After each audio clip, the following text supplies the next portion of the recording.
ঈদুল আজহা উপলক্ষে ট্রেনের অগ্রিম টিকিট বিক্রির আজ শেষ দিন। ফিরতি যাত্রার টিকিট বিক্রি শুরু 21শে মে। ঘরমুখ যাত্রীদের নিয়ে রেলের যাত্রা শুরু হবে 23 মে। রেল কর্তৃপক্ষ বলছে, বিনা টিকিটে ভ্রমণ ও কালোবাজারি রোধে 3 স্তরের চেকপোস্টের পাশাপাশি কাজ করবে টাস্কফোর্স। রিপোর্ট আরিফিন মাসুদের। ঈদযাত্রার 5 দিনের অগ্রিম টিকিট বিক্রির শেষ দিন রবিবার। যারা টিকিট সংগ্রহ করেন তারা যাত্রা করবেন 27 মে। সকাল 8টায় পশ্চিম অঞ্চলের টিকিট বিক্রি শুরুর 1 ঘন্টার মধ্যে শেষ হয়ে যায় নির্ধারিত 16,263টি টিকিট। কমলাপুর স্টেশন ম্যানেজার জানালেন, 5 দিনের অগ্রিম টিকিট বিক্রি নিয়ে কোনো অভিযোগ পাননি তিনি। সকাল 8টা থেকে 8:30টার মধ্যে আমাদের সার্ভারে হিট হয়েছে 38 লাখ। আজকে তুলনামূলকভাবে চাহিদা একটু কম। 9টার দিকেও দেখছি কিছু টিকিট ছিল। 9টার পরে মোটামুটি টিকিট বিক্রি শেষ হয়েছে পশ্চিমাঞ্চলের।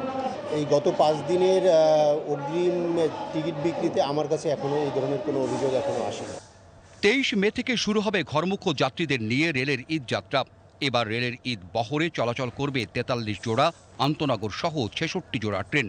এছাড়াও থাকবে 3টি ক্যাটেল ট্রেন।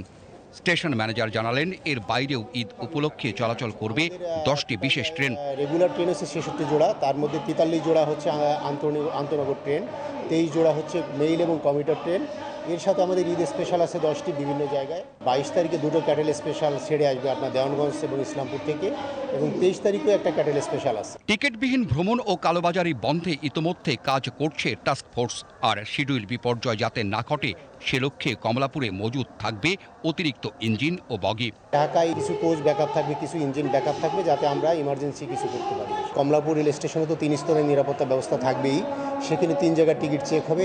এছাড়াও আমাদের ট্রেনের ভিতরেও টাস্কফোর্স কাজ করবে।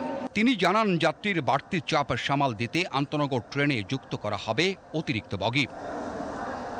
এবার ঈদযাত্রা নিরাপদ ও নির্বিঘ্ন করতে সকল প্রস্তুতি সম্পন্নের পাশাপাশি টিকিটবিহীন ভ্রমণ আর কালোবাজারি বন্ধে কঠোর রেলওয়ে।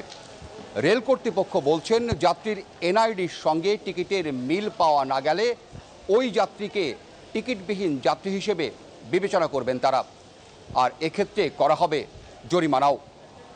কমলাপুর রেল স্টেশন থেকে আরিফিন মাসুদ, বিটিভি নিউজ।